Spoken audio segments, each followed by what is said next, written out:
Selamat datang di channel Alur Donghua.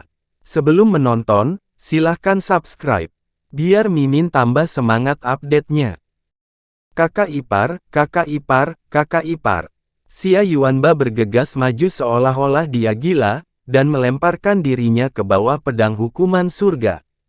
Kedua tangannya menghancurkan platform di bawah pedang hukuman surga, hingga kulit di antara ibu jari dan jari telunjuknya pecah berlumuran darah.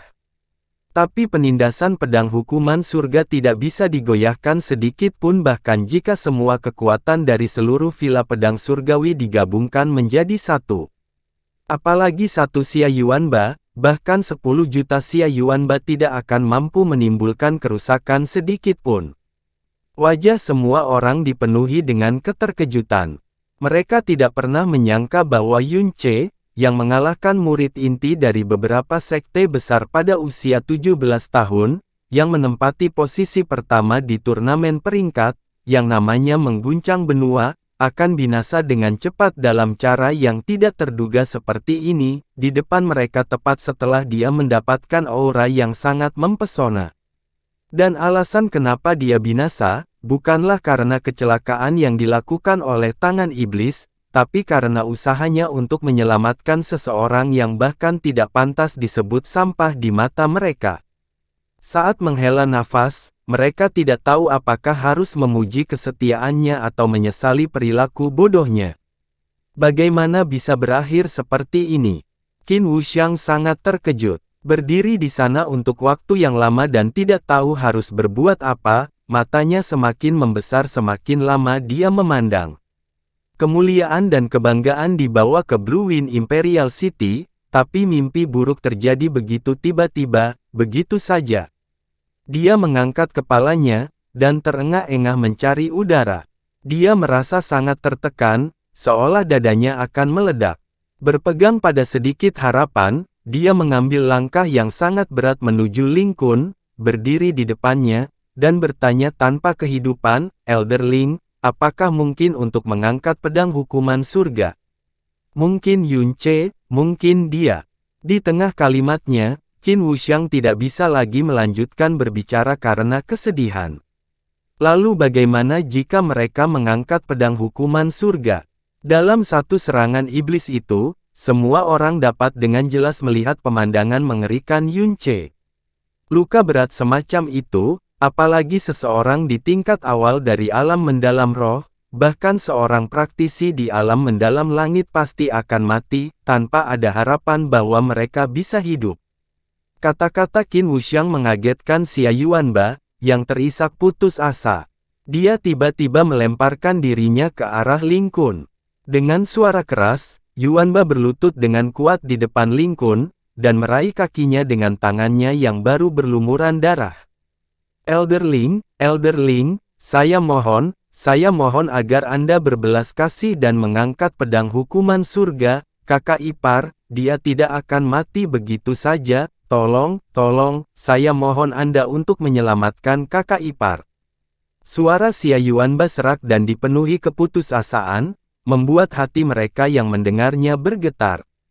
Wajah Ling Kun sangat jelek, karena dialah penyebab utama insiden ini. Jika bukan karena dia tiba-tiba punya ide sebelum turnamen peringkat untuk membiarkan 10 sekte teratas mengamati ritual penyegelan iblis, ini tidak akan terjadi. Jika Xia Yuanba yang meninggal, kejadian ini akan menjadi masalah kecil yang akan segera terlupakan. Itu benar. Tidak ada yang akan mengingat orang lemah, apalagi orang lemah yang sudah mati. Ini adalah kenyataan sebenarnya dari situasi tersebut. Tapi Yun Ce, dia adalah juara turnamen peringkat. Lebih penting lagi, dia tidak memiliki sekte, tidak tergabung dalam faksi manapun, dan bertarung dengan identitas sebagai satu-satunya murid yang mewakili keluarga kekaisaran istana yang mendalam.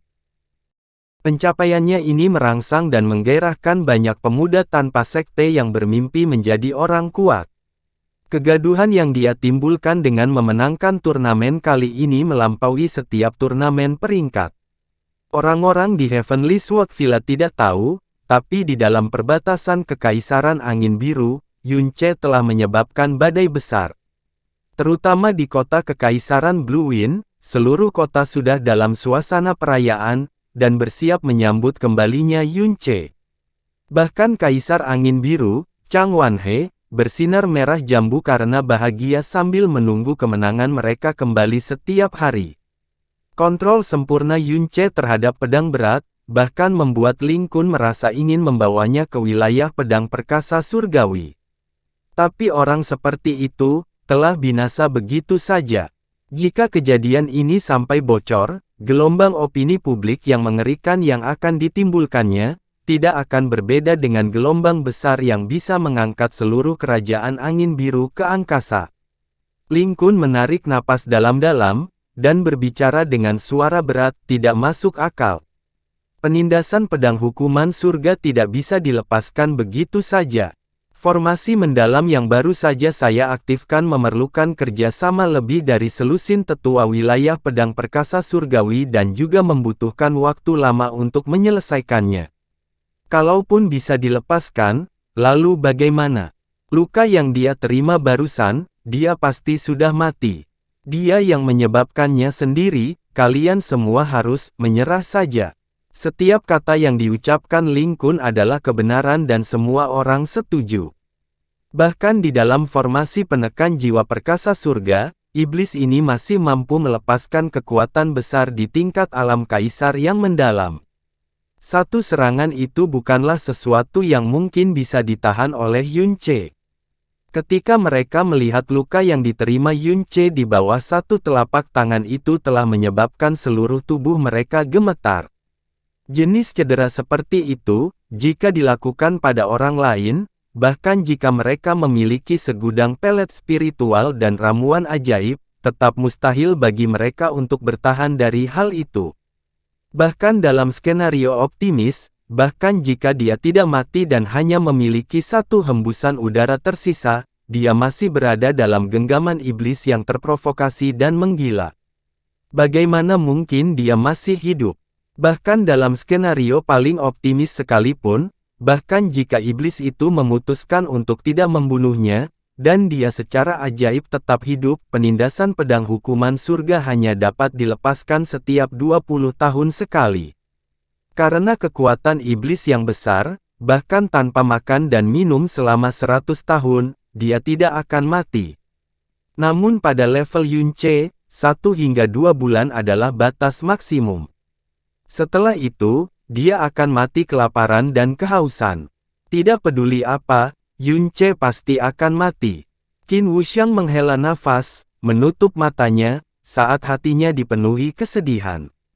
Xia Yuanba berhenti bergerak. Dia berlutut di sana, membeku, seolah dia mati mendadak. Yuanba, berdirilah, kamu harus hidup dengan baik. Hanya dengan itu, apakah kamu layak mendapatkan hidup yang Yunche korbankan untuk diselamatkan? Kata Qin Wuxiang dengan sedih. Setelah dia selesai berbicara, tidak ada respon sama sekali dari Xia Yuanba. Dia menundukkan kepalanya, dan ingin menarik Yuanba kembali, tapi tiba-tiba dia melihat 2 garis darah panjang yang sangat jelas di wajah Xia Yuanba. Air mata darah. Hanya ketika seseorang berada dalam kesedihan yang luar biasa, rasa sakit yang luar biasa, dan ketika roh mereka berada di ambang kehancuran, dengan jiwa mereka dalam ratapan yang tak ada habisnya, barulah mereka mengeluarkan air mata darah. Hati Qin Wuxiang sangat terkejut.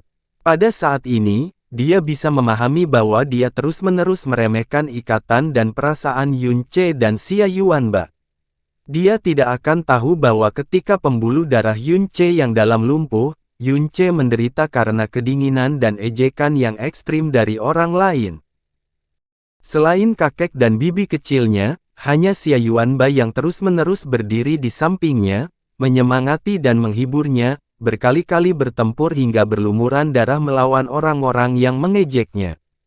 Ketika Yunche masih muda, Xia Yuanba adalah setengah dari dukungan mental Yunche, dan merupakan satu-satunya saudara sejati seumur hidup yang telah ia ukir jauh di dalam hatinya. Saat Yunche menjadi lebih kuat dan cemerlang, akan selalu ada berbagai jenis teman di sekitarnya. Namun hubungan dengan teman-teman seperti itu tidak akan pernah bisa dibandingkan dengan saat dia berada di titik terendahnya. Ketika semua orang memandangnya dengan jijik, ketika dia dianggap tidak punya masa depan. Tidak akan pernah bisa dibandingkan dengan perasaan murni dan otentik Xia Yuanba. Itu sebabnya ketika Yun Ce menjadi kuat, dia tidak tahan satu contoh pun di mana Xia Yuanba diintimidasi. Siapapun yang menyakiti Xia Yuanba, dia akan membuat pihak lain membayar harga yang paling mahal. Ketika dia melihat Xia Yuanba menghadapi krisis, dia tidak akan ragu menukar nyawanya sendiri untuknya, karena Xia Yuanba benar-benar layak baginya untuk melakukannya. Qin Wuxiang buru-buru berjongkok di depan Xia Yuanba, dan dengan nada menghibur berkata, "Yuanba, apakah kamu baik-baik saja? Jika kamu ingin menangis, menangislah dengan keras. Setelah menangis, kamu harus hidup dengan baik, hidup untuk mempersiapkan pemakaman Yun Ce, dan terlebih lagi, hidup untuk membantu Yun Ce menyelesaikan hal-hal yang belum dia selesaikan." Kata-kata penghiburan Qin Wuxiang tidak berpengaruh sama sekali pada Xia Yuanba. Dia berlutut di sana, tidak bergerak, dengan wajah yang sangat pucat hingga tidak ada sedikit pun warna. Matanya kosong tanpa jejak kehidupan, dan dua aliran air mata berdarah di wajah pucatnya membuatnya sangat dingin. "Yuanba!" Qin Wuxiang berteriak keras. Teriakan keras ini mengagetkan Xia Yuanba, seolah membuatnya terbangun dari mimpi buruk. Dia tiba-tiba berteriak, berdiri, dan menyerang ke arah utara dengan cara yang gila. Jeritan yang menusuk paru-paru dan memilukan itu dengan tegas menusuk ke dalam hati setiap orang seperti jarum yang tak terhitung jumlahnya yang dipenuhi dengan kesedihan dan kesedihan yang tak ada habisnya. Tidak ada yang menghentikannya. Mata mereka dipenuhi dengan ekspresi kompleks saat mereka melihatnya berlari keluar dari pandangan mereka. "Yuanba!" teriak Qin Wuxiang. Dia ingin mengejar, tapi dia tidak bisa meninggalkan Chang Yue yang tidak sadarkan diri. Dia menghela nafas dalam-dalam, dan beban di hatinya bahkan bisa menghancurkan gunung. "Master Villa Ling, tolong temukan seseorang untuk menjaga muridku Yuanba," kata Qin Wuxiang tak berdaya, tidak mau berbicara dengan orang lain. Dia mengambil Chang Yue, dan terbang menuju halaman mereka dengan punggung yang terlihat sangat sepi dan sunyi. "Bagaimana ini bisa terjadi? Bagaimana ini bisa terjadi?" Ling Jie duduk, dan menatap kosong pada pedang hukuman surga yang sangat besar ketika hatinya langsung kusut seperti tali rami. Surga benar-benar iri dengan bakat luar biasa tersebut. Ling Yun menutup matanya, dan berkata dengan penuh simpati, "Elder Wugu, kirim seseorang untuk mengikuti dengan cermat Xia Yuanba, jangan biarkan dia mengalami kecelakaan. Selanjutnya, biarkan Nenek Jiumu pergi menemui Putri Chang Yue untuk memeriksanya. Jangan biarkan tubuh dan jiwanya terluka." Ling Yuefeng menyelesaikan instruksinya dan menghela napas dalam-dalam. Pencapaian menjadi juara turnamen peringkat dengan kekuatan besar di alam mendalam sejati belum pernah terjadi sebelumnya, tapi seperti ini, seorang jenius tak tertandingi yang terlihat sekali dalam 1000 tahun, telah jatuh. Tidak mungkin ada orang yang tidak merasa menyesal. "Iya," Ling Wugu berkata dengan nada bermartabat sambil pergi. "Kita juga harus pergi." Mata Chu Yueli berfluktuasi dengan ekspresi yang rumit saat dia mengambil Sui Wushuang dan Wu Suexin, dan pergi. Dia merasa sedikit menyesal atas kematian Yun Ce, dan sedikit kasihan. Pada saat yang sama, dia juga merasakan sedikit kegembiraan yang seharusnya tidak dia rasakan, karena sejak ini terjadi, Xia Qingyue akan benar-benar bebas dari ikatan duniawi, dan dapat fokus pada meditasi di Frozen Cloud Asgard, sampai hari di mana dia mengambil alih sebagai Nyonya Asgard. Dan memimpin Frozen Cloud Asgard untuk berdiri di puncak Kerajaan Angin Biru. Bantuan besar yang diberikan Frozen Cloud Asgard kepada Yun Ce, juga menghilang begitu saja. Sebagian besar masyarakat meratapi, namun ada juga sebagian yang bergembira atas kemalangan orang lain. Bagi Fen Juecheng, Hasil ini hanyalah hadiah yang dikirim dari surga. Dia tertawa dingin pada dirinya sendiri dan berpikir, idiot, dia menyerahkan nyawanya untuk menyelamatkan sepotong sampah, benar-benar idiot. Tapi kamu tetap harus dianggap beruntung karena kamu mati dengan bersih. Jika itu terserah padaku, jangan pernah berpikir untuk mati begitu saja. Kerumunan secara bertahap mulai membubarkan diri. Mereka bisa membayangkan badai besar yang akan terjadi karena kematian mendadak Yun Ce di Kekaisaran Angin Biru.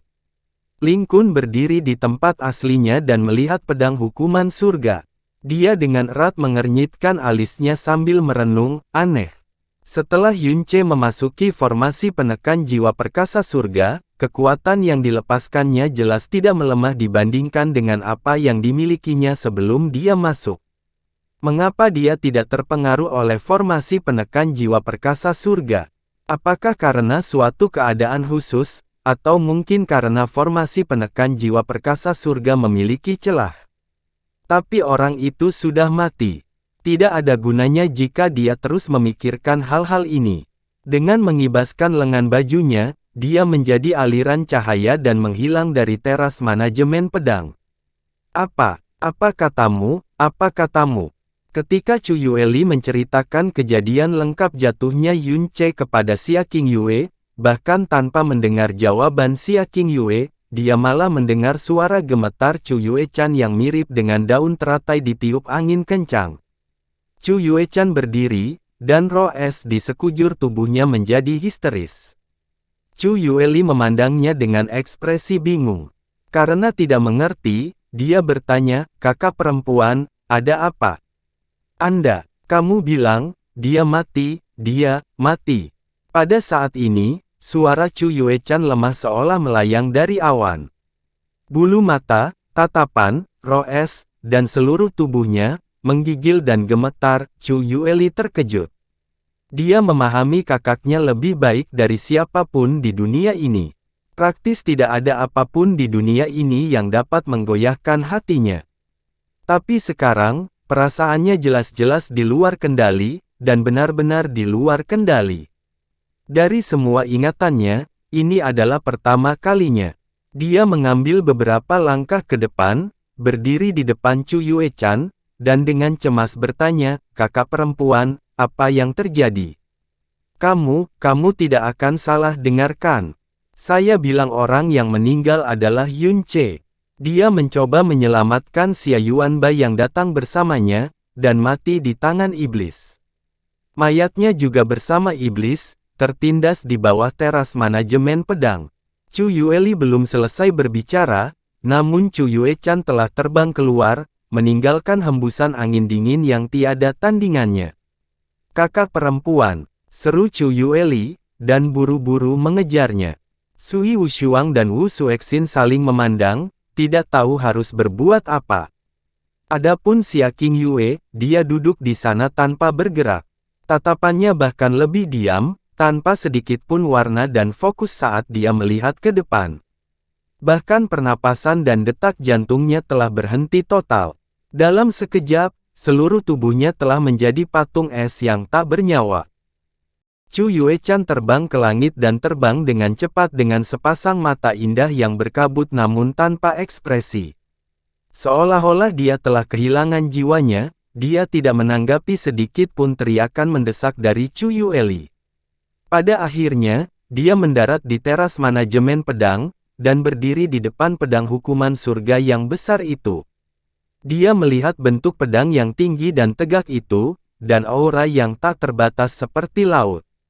Mata, pipi, dan bibir bunga sakura yang biasanya sedingin es mulai bergetar. Mati, kamu sebenarnya mati. Kakak perempuan, Chu Yueli akhirnya menyusul. Perilaku aneh Chu Yuechan yang belum pernah terlihat sebelumnya membuat hatinya kacau balau. Dia memegang lengan Chu Yuechan dan dengan panik berkata, kakak perempuan, ada apa? Apa sebenarnya yang terjadi di sini? Katakan padaku secepatnya. Chu Yuechan tidak bereaksi sedikit pun terhadap kedatangan dan suaranya. Dia dengan bodohnya melihat pedang hukuman surga itu dan bergumam dengan linglung, "Kenapa kamu mati? Kenapa, kenapa?" Kekuatan dingin sedingin es menyebar dari tubuh Chu Yuechan dan mengejutkan Chu Yueli jauh-jauh. Dia menyerang pedang hukuman surga dan teratai es yang tak terhitung jumlahnya meledak dengan gila-gilaan di pedang hukuman surga saat dia menghasilkan gelombang kesedihan yang menghancurkan. Setiap serangannya mengandung kekuatan maksimalnya. Kekuatan yang dikeluarkan oleh tahta yang panik mengandung kekuatan yang sangat menakutkan. Udara dingin bergolak di sekitar teras manajemen pedang saat kristal es memenuhi langit. "Kenapa, kenapa kamu mati? Aku tidak percaya, keluarlah untukku, keluarlah. Kenapa kamu mati, kenapa, apakah kamu lupa dengan apa yang kamu katakan? Kamu dengan jelas mengatakan kepadaku bahwa kamu adalah pria sejati, bagaimana kamu bisa mati, keluar, keluar. Apakah kamu tidak akan menaklukkanku, bukankah kamu ingin pergi ke Frozen Cloud Asgard untuk menemukanku, lalu kenapa kamu mati? Keluarlah. Tolong keluar, selama kamu keluar, aku akan melakukan, apapun yang kamu katakan, keluar, keluar." Seperti hujan lebat, kristal es yang tak terhitung jumlahnya menghantam pedang hukuman surga dengan ganas, namun, apalagi mengguncangnya, tidak ada satupun goresan yang tersisa pada pedang hukuman surga. Suara setiap tabrakan memang memekakkan telinga, namun angin dingin yang bergemuruh mengandung kesedihan yang tiada taraf. Suara Chu Yuechan berubah dari putus asa dan memilukan menjadi kebencian dan kemarahan, sampai akhirnya, itu menjadi tangisan dan permohonan yang paling menyedihkan. Pada saat ini, dia bukanlah peri kecantikan beku yang hanya bisa diimpikan oleh para pria di dunia untuk dikagumi, tetapi tidak berani melihatnya. Dia sekarang adalah wanita biasa tanpa emosi dan tanpa jiwa. "Kakak," melihat tindakan Chu Yuechan, dia merasakan emosinya yang berduka. Ketika dia mendengar suaranya, Chu Yueli menjadi sangat tercengang. Tidak peduli betapa sulit dipercayanya hal itu, dia tidak punya pilihan selain membayangkan kemungkinan yang tidak masuk akal. Ketika kemungkinan ini muncul di otaknya, dia hampir mengalami gangguan saraf. Getaran besar yang terjadi di teras manajemen pedang dengan cepat menarik perhatian orang-orang dari villa pedang surgawi. Ling Yuefeng dan beberapa tetua yang tidak berada jauh dari sana dengan cepat bergegas mendekat. Mereka secara bersamaan menatap situasi di depan mata mereka. Ketika yang lain tiba, hati Chu Yueli menegang. Dia dengan cepat maju, dan dengan gigih memeluk Chu Yuechan sambil, "Kakak perempuan, berhentilah memukul. Itu pedang hukuman surga, tidak mungkin untuk bergerak, Yun Ce sudah mati, sudah mati."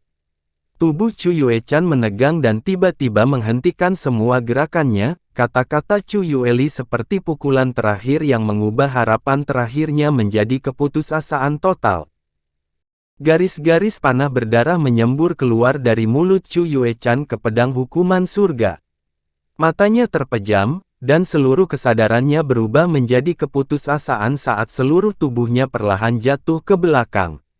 "Kakak perempuan!" Chu Yueli berteriak ketakutan. Setelah beberapa saat terpesona, dia dengan cepat memegangi Chu Yuechan yang tidak sadarkan diri dan terbang menuju ke arah halaman. "Peri kaca beku, apa yang terjadi?" Ling Yuefeng dengan cepat bertanya. Chu Yueli sepertinya tidak mendengarnya. Dia terbang bersama Chu Yuechan tanpa berbicara dengan siapapun, dan dengan cepat menghilang dari pandangan mereka. Melihat genangan darah merah di pedang hukuman surga, hati Ling Yuefeng tiba-tiba berdebar kencang dan dia segera berkata, "Cepat.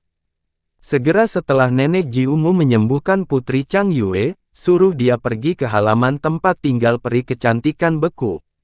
Kematian Yun Ce membuat sebagian besar orang merasa menyesal, tapi itu hanyalah penyesalan.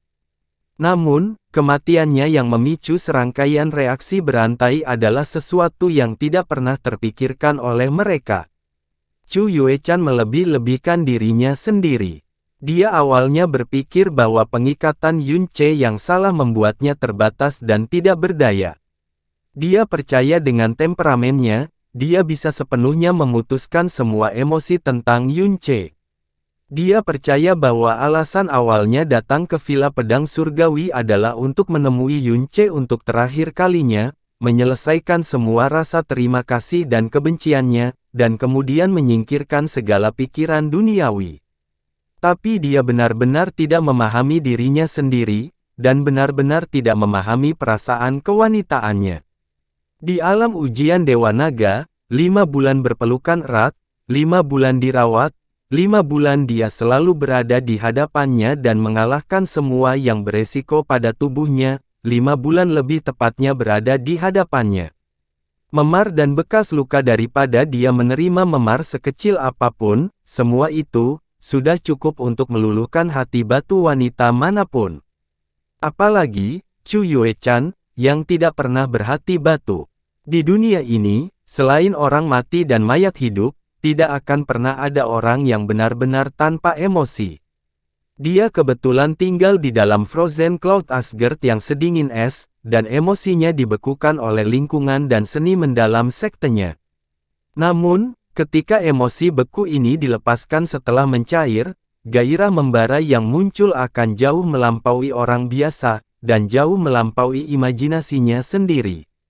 Saat dia mendengar berita kematian Yunce, dia akhirnya menyadari fakta ini, setelah merasakan jiwanya tiba-tiba tercekik oleh serangan rasa sakit dan keputusasaan. Namun, itu sudah terlambat. Saudari muda Xia, kamu baik-baik saja. Apa kamu baik-baik saja?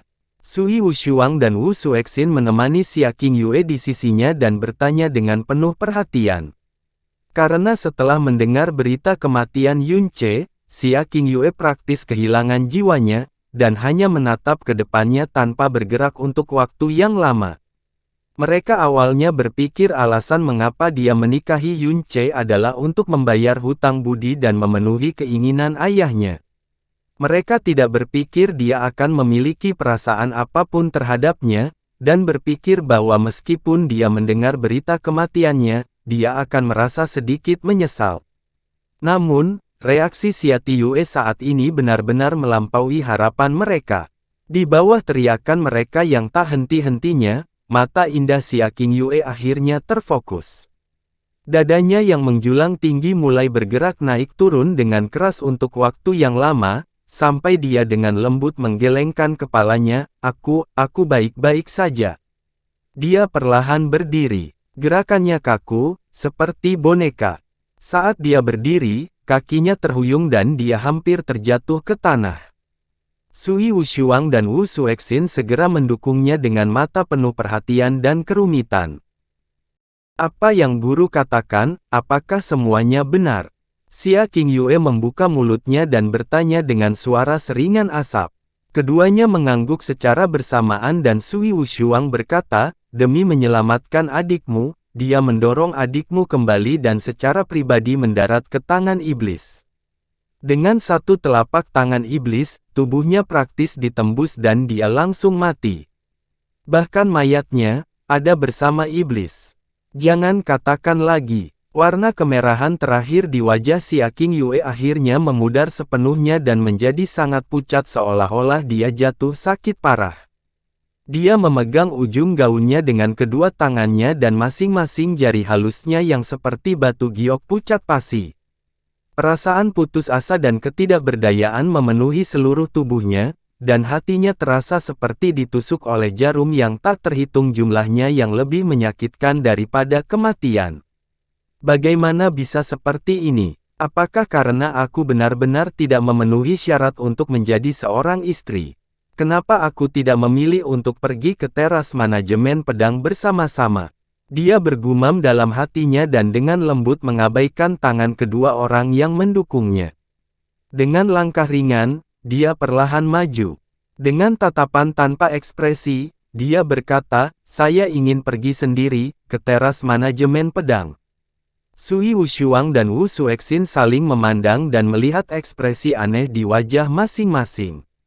Mereka tidak menghentikannya dan juga tidak ikut dengannya.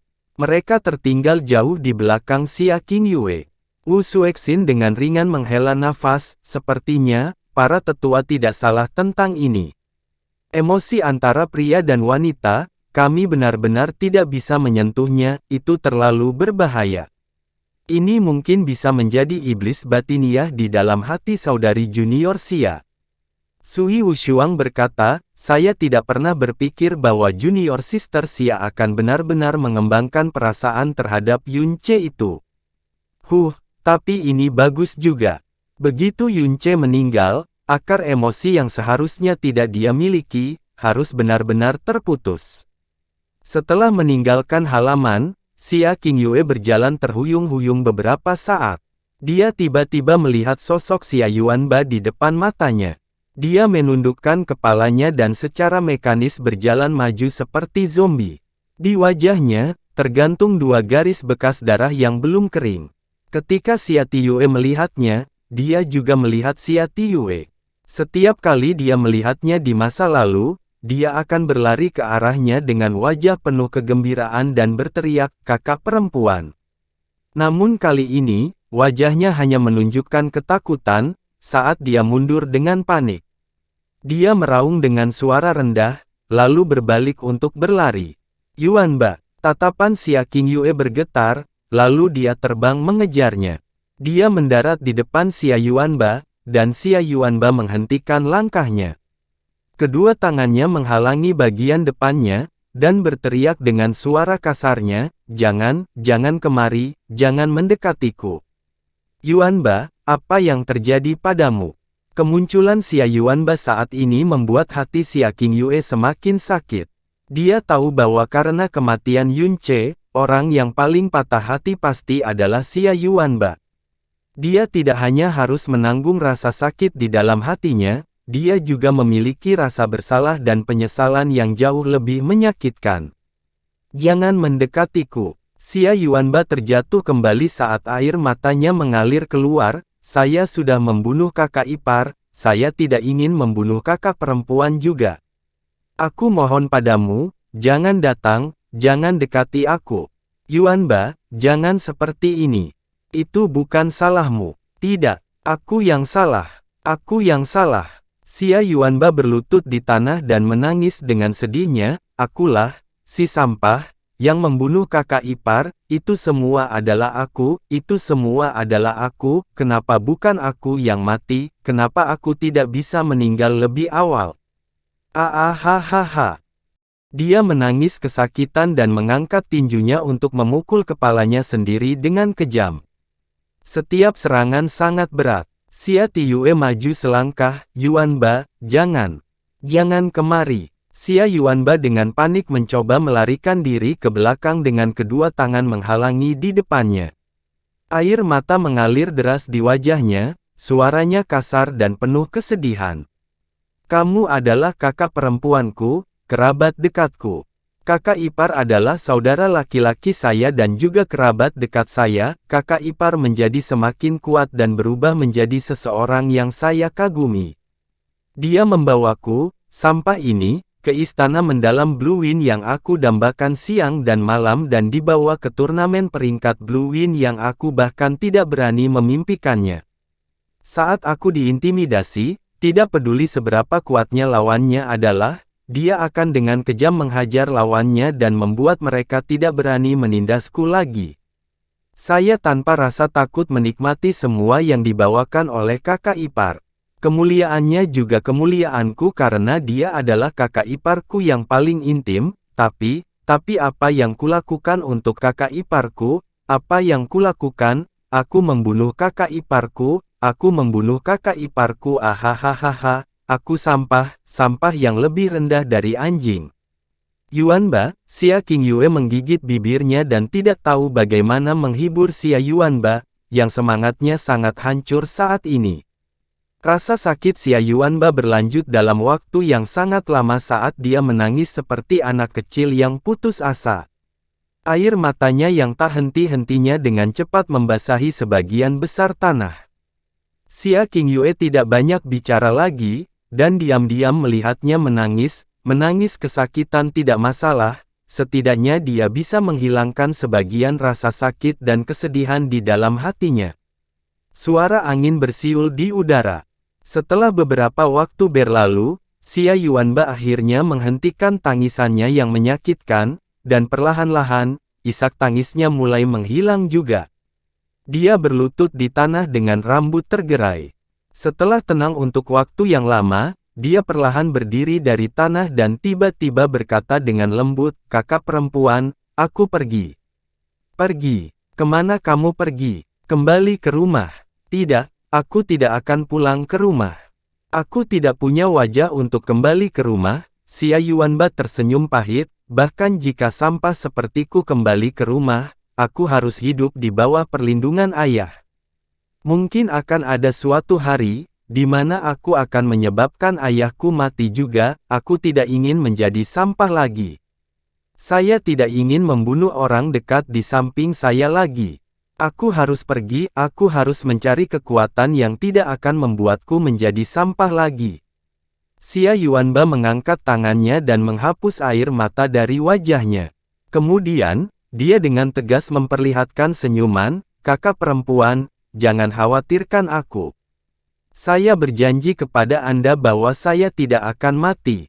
Karena kehidupan yang saya miliki sekarang adalah kehidupan yang ditukar oleh kakak ipar dengan kehidupannya sendiri.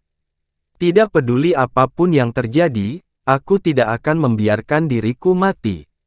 Aku hanya meminta kakak perempuanku untuk tidak menghentikanku dan juga tidak mencariku. Aku akan kembali suatu hari nanti.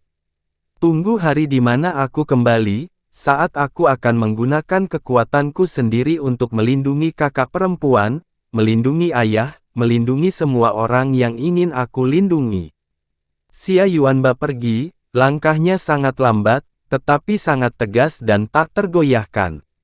Dia tidak membawa apapun, dia bahkan tidak membawa satu pun koin berwarna kuning. Xia Qingyue tidak mengejarnya, dan hanya dengan bingung menatap sosok Xia Yuanba yang berpisah. Melalui tatapannya yang kabur, dia melihat adik laki-laki yang biasanya ceria, riang, dan selalu penuh gairah, tumbuh dengan pantang menyerah. "Yuanba, jaga dirimu baik-baik. Aku akan menunggumu kembali." Xia Tiyue berbisik pelan. Dia menekankan tangannya ke dadanya dan menutup matanya. "Yuanba, terima kasih telah mengajariku bagaimana menjadi kuat.